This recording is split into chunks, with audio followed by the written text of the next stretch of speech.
Roger Kincaid and Rob Breckenridge.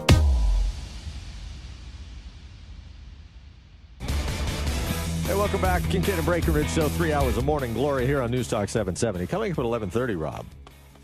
Question that's on our Facebook page right now is, has TV gone too far? And here's what I'm basing this question on. HBO's got a show called Westworld out right now. And I don't know if this is an advertisement for the show or if it is just some sort of a viral story that's been leaked to get people interested in it. But apparently actors in the show may be required to, quote, pose on all fours while others are fully nude riding on your back. Well, does that make look, you want to watch it? If Game of Thrones turned you off, this might not be the show for you. But certainly some of these shows are pushing the envelope, to say the least. Now, so, Game of Thrones, by the way, would have turned you off in about 14 seconds. yeah, I suppose so, yeah. Yes, it would have. All right, look, this is a big... oh, pardon me. It's become a big issue. Let me just get a sip of something. Well, it's a big issue because it's a big election issue. This idea of being able to revoke somebody's Canadian citizenship if they hold dual citizenship is something that the Conservatives are going to push. They're going to test it. Bill And it's got some traction with Canadians. Yeah. Bill C-24 allows for cases where terrorism, treason, someone convicted of this who is a dual national can be stripped of their Canadian citizenship and then presumably deported to the other country in which they hold citizenship. Now, we've got an interesting question here in Canada right now. And the question is, who determines whether or not somebody has dual citizenship? Is it the individual? Is it the government of Canada? Is it the government of a foreign nation? And how should we proceed then when the immigration minister believes that somebody has dual citizenship? Because that's the case we're dealing with today. What makes you a dual citizen? So we've had the case that we've all been talking about. This Jordanian-born Zakaria Amar was the ringleader of the Toronto 18. The government has made it known they intend to strip him of his Canadian citizenship and deport him to Jordan. And given that he was born there and came to Canada, maybe that seems somewhat reasonable to people. The problem is now with another of the Toronto 18 plotters, who the government believes is a dual citizen, has Pakistani citizenship. He was not born in Pakistan. He was born in Canada, has lived in Canada all his life. I don't know if he's ever been to Pakistan, but he certainly never lived there. But his parents are from there. And does that make him a dual national? And could we send him to a country that he has no connection to? All right, this is a bit of a confusing story. We're going to bring Richard Kurland into it now, immigration lawyer at Kurland Tobe, a National Immigration Law Office. Richard, welcome to the program. Oh, pleasure. So, I mean, we're going to go kind of baby steps on this one because certainly this is a relatively new issue that most Canadians are considering. But riddle me this first off. How does an individual get dual citizenship if they are born in Canada? Well, I'm a dual citizen. I'm a citizen of Canada and the United States. I was born in Canada. So there are many countries in the world. Each country has their particular rules on who's a citizen of that country. So to answer the question, you have to look at the specific facts in the particular case, and that's what determines it. And that's a problem because, you know, some countries don't believe that their citizenship is revocable. So Iran, you can't get rid of your Iranian citizenship, and it's multi-generational. In some countries, when your great-great-grandfather was a citizen, by their law, you are a citizen whether you want it or not. So this has nothing to do with our laws. That has to do with the laws of these other countries, right?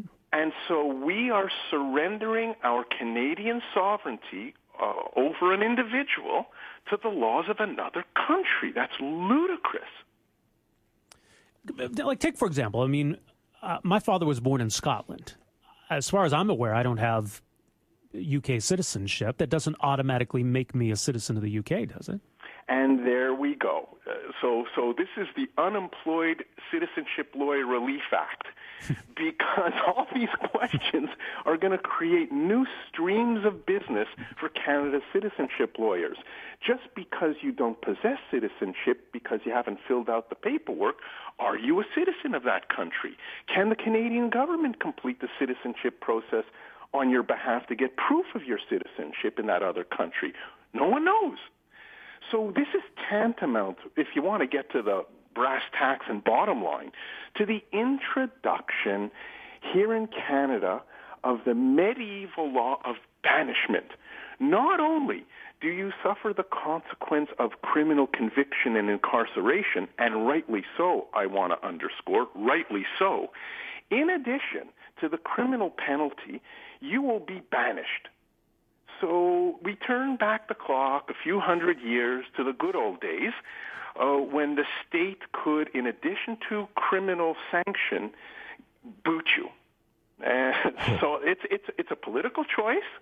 It's not the first time a Western democratic country has tried to do this. The Americans tried this for American citizens many years ago who had married someone of the black race or a First Nations race, and those individuals were banished from the American colonies. So it's a work in progress. I'm waiting to hear what the court has to say. And frankly, I do have some serious concerns. Unless citizenship was obtained by fraud, you didn't tell the truth. You hid the fact you were a Nazi war criminal when you applied for immigration here. A Canadian is a Canadian is a Canadian. You're a bad Canadian. You deserve to be in jail. You should never be allowed to leave this country. No passport for you. But banishment? I don't think so. And by the way, I'll let you jump in there. Yeah. I asked people who were in the standing committee, our parliamentary standing committee on citizenship immigration. I said, well, why do you stop there? Why stop with terrorists? Are you telling me that murderers and pedophiles deserve to be Canadian? And there was a roar of silence because I think everyone knows full well this is the selling point.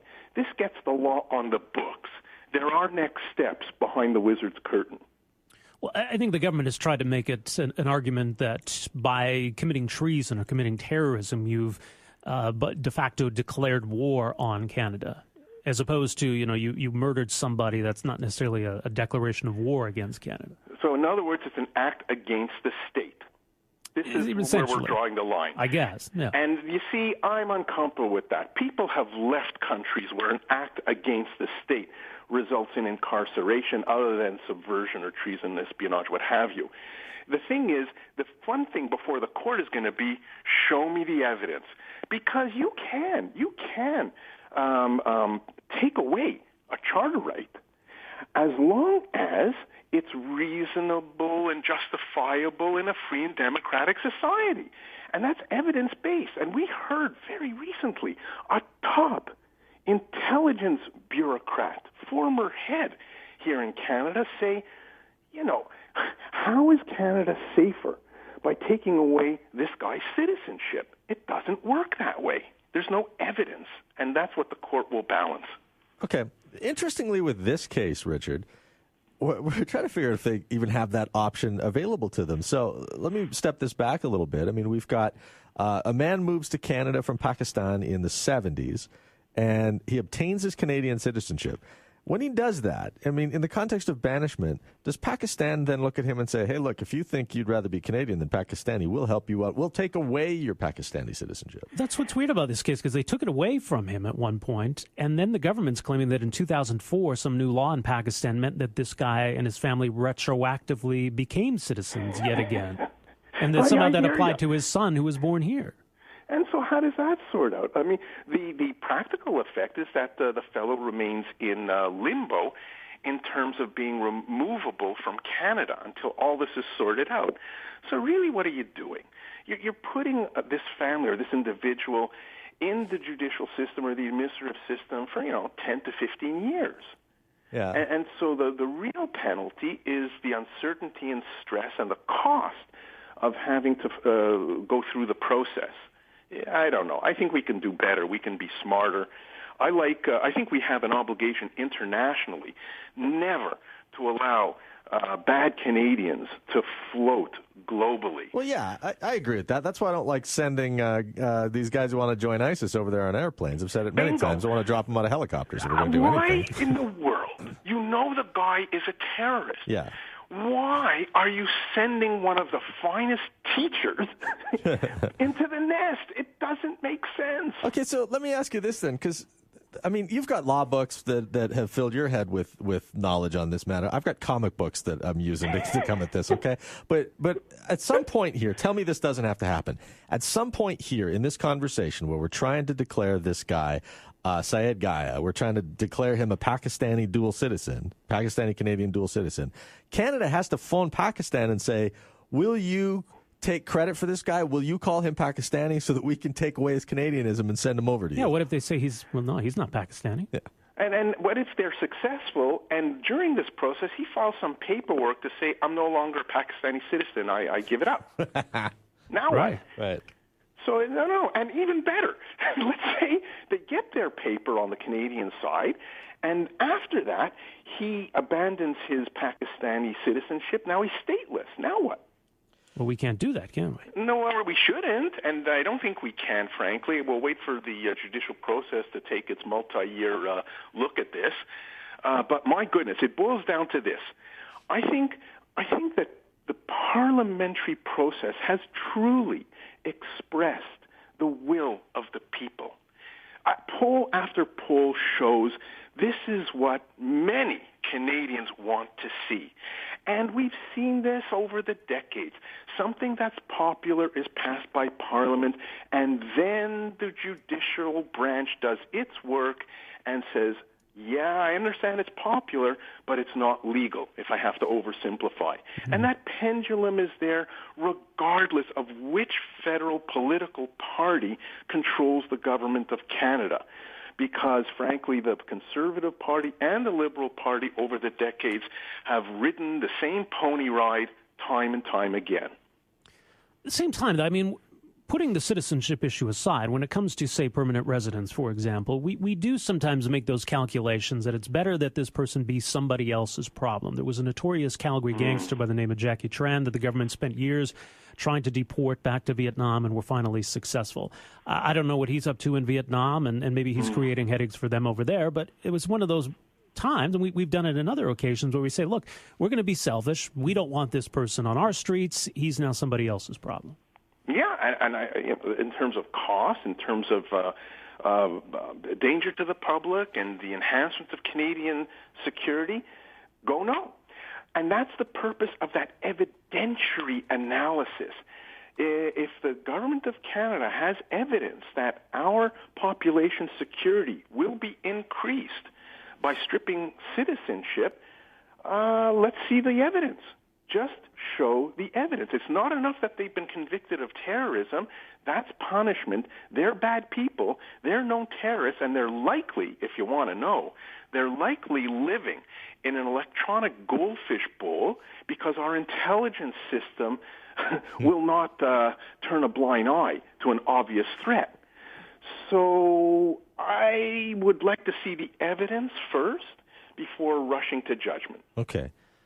You know, we had this interesting conversation with Kent Roach the other day on this very matter, Richard. And, I mean, maybe I'm stuck in the glue on it because I follow everything you say, but the part that I keep coming back to is why are we about to spend so much money figuring out if we can even do this? Like, before I want to discuss whether or not it's cruel and unusual punishment to deport somebody or banish somebody from Canada, I want to know why we're spending so much money figuring out if we can even do that. Yep, and I'm on with you 100%. This may have, I'm speculating, some direction from political strategists. This pushes the thought pattern, the sense and feeling of Canadians in a certain direction, and it's fair game. That's a systemic cost. It's a transaction cost in a democracy. The reality is, when I look at the costs, the only way these costs are justified is if there is a medium-term plan, a short-term plan, to start to enlarge the list. And it's the terrorist card sells it to Canadians, puts it on the books. Everyone applauds. But then the expansion of the list begins systematically. That's why the costs are high. They'll be justified in the long run. What about this might go against what the government's trying to do here, but what about the idea of simply eliminating dual citizenship? That doesn't exist in Canada. You're a Canadian citizen. That's it. You're a Canadian. Is that doable, and do we run into the problem of other countries and how they recognize citizenship? No. You don't touch that. You want the right solution? It's this.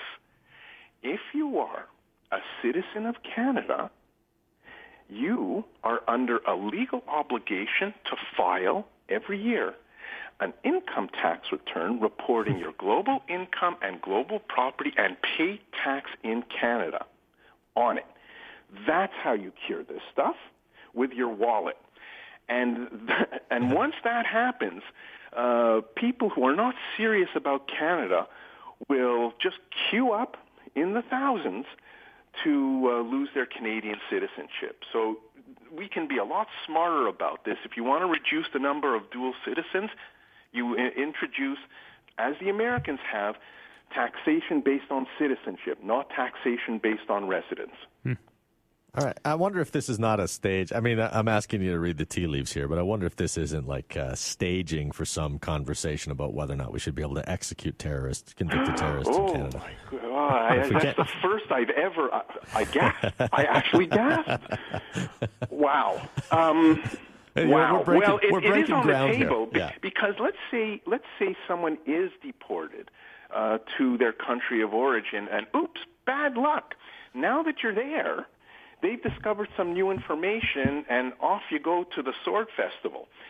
So who knows how it works in some of these theocratic regimes, or as they quote unquote developing economies.